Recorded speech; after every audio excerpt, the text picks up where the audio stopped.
Network info and configuration. This section is all about enumerating and configuring different network information inside of a Windows host. We're going to be running the majority of these commands against our Phyllis workstation, just like we've been doing.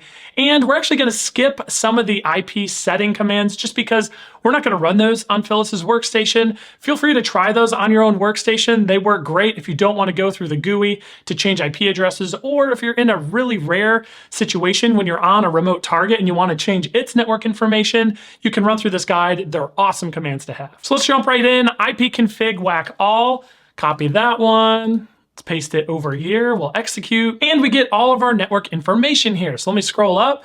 We've talked about it before, our host name, right? Chicago Workstation 04. Most domains have their own naming schemes for these host names. You're gonna see a variety of different things, but they're all typically coded and kind of have a very similar feel and approach for all the different types of machines. The second thing here, we have our domain, our DNS suffix, chicago.cyber.inc.local.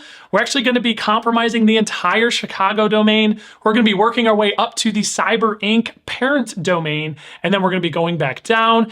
You have several other DNS suffixes here. The management network here, you're going to see a little bit more information about this as we go through our network cards, but you will notice if I scroll down here a little bit, we do have two network cards. And if you ever have two network cards and you see a management network, I feel like that's pretty spicy. You should get ready to enumerate that, see what you're at. You might be on an administrative workstation that's connected to both a production like main domain as well as like a management backend domain, which again, really want to take a look at that, because if you're a red team assessment, you're trying to compromise the whole network, where better to go than where all the admins are doing their work. So under our specific network cards, we have our DNS suffix. Like I said, we have our physical address. This is our MAC address. This is the unique ID associated with this network card.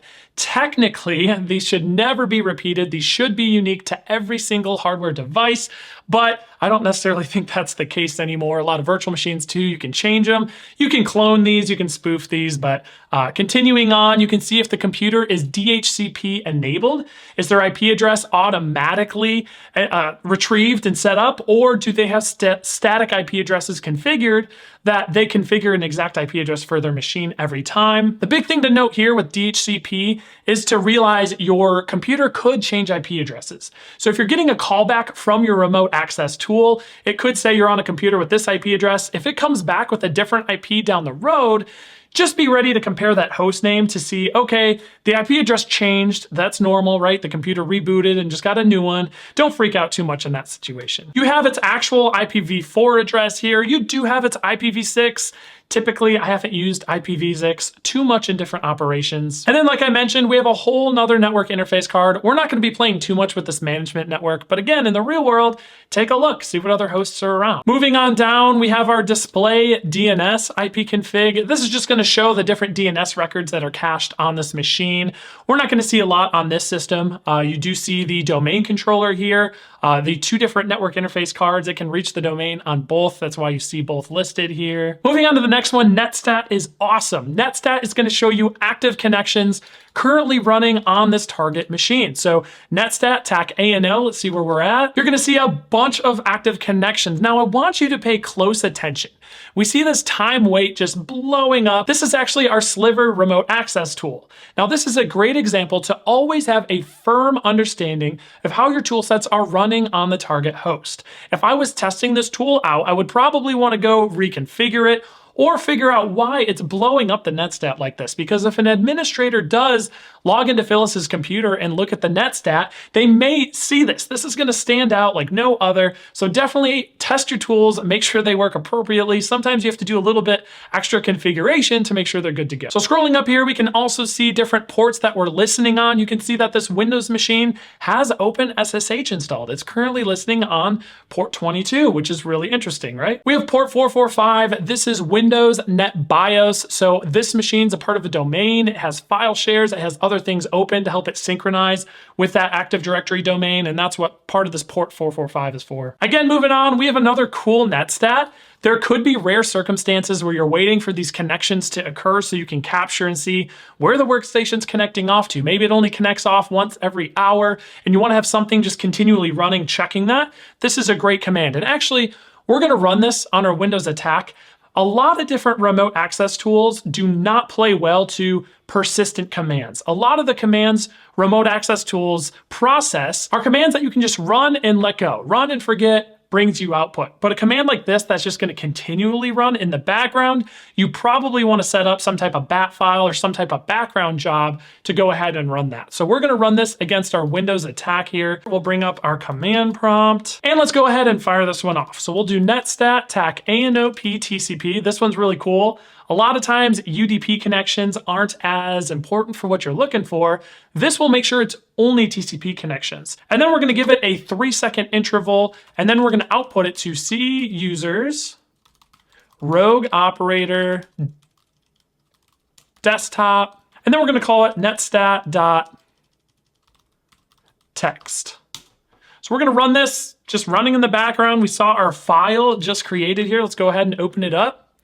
We can see here it's already run a couple times. If I close it and I open it up again, you should see that it's run a few more times. So this is going to continually run in the background, outputting a new netstat every 3 seconds. So be careful. Don't fill up all the hard drive space on the machine that you're running this on.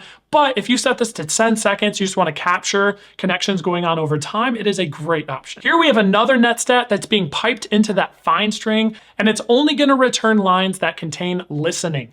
So instead of getting your netstat with all your outgoing connections, it's only going to show connections that are currently listening on your local machine. So for this guy, because we're piping output, let's go ahead and run this in the Sliver command line tool. We're going to go ahead and paste this in, hit enter. If I scroll up, it looks like we had an error. I did want to notate this. I've already hit on this once, but you're going to have this issue a lot in operation. So I want to make sure you understand. If I look at how this was parsed, it looks like my dash here interpreted into this weird character. So we got to fix that. So let's go ahead. Let's take this. We'll throw it in a notepad to clean it up. Microsoft Word will absolutely destroy and encode all your symbols and things. So just make sure you clean it up. So I got this one cleaned up.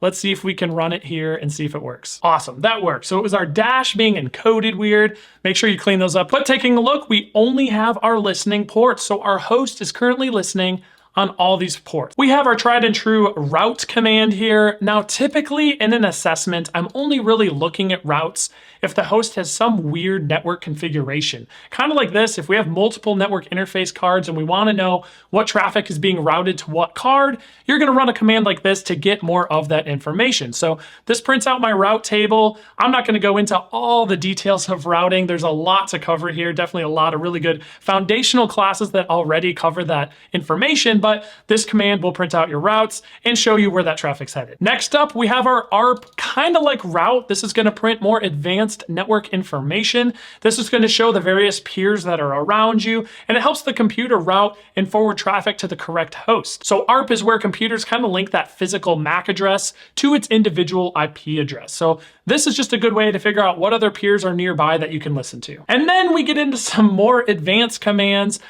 Zone transfer, I'm not going to cover. If you're interested in checking it out, definitely give it a try. We have some more advanced NS lookup commands. You're going to see me run some more basic NS lookup commands later in the series when we start jumping between hosts. This firewall command is awesome. This will disable the firewall if you're ever interested in trying to disable firewall to maybe tunnel in other traffic and other ports. Be careful. We never want to create vulnerabilities on target systems. So something like this, I would only run in a very, very specific situation. But again, you don't want to run this command, open up that firewall too much that an actual bad guy could get on the machine. That would be really bad. So be careful with this one. As you can see, it did not work in this situation because I'm not an administrator. Phyllis Snyder is not an admin on this box. She's a basic user, so she can't open the firewall. Next up, we have some wireless commands. These, again, work really well. This target machine does not have any type of Wi-Fi card installed, so we're going to kind of breeze over these. But again, if you have a laptop or something, definitely give them a try. Give them a run. They shouldn't break anything specifically. Definitely be careful. I would not run this on a machine that you do not own completely. Don't run it on a work computer. We can list out IP interfaces with the netsh command as well. So let's go ahead and execute that one. And you can see just a little bit more information, MTU settings for the different network cards that are installed. And then we get to all these other network commands that help you manipulate network cards via command line. So if you're in a rare situation when you're on a remote computer and let's say it has 2 network cards, if you want to set the IP address to something specific, this is your guide. This is what you want to check to be able to do that.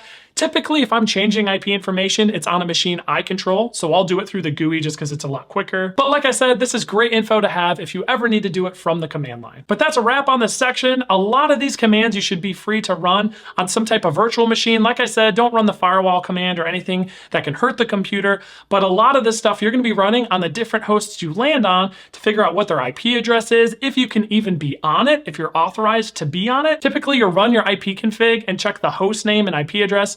Make sure that you can be on the machine. Make sure you're on a machine that's owned by the customer you're assessing. That's really important. But if you click through to the next video, we're going to cover registry information, so we hope to see you there.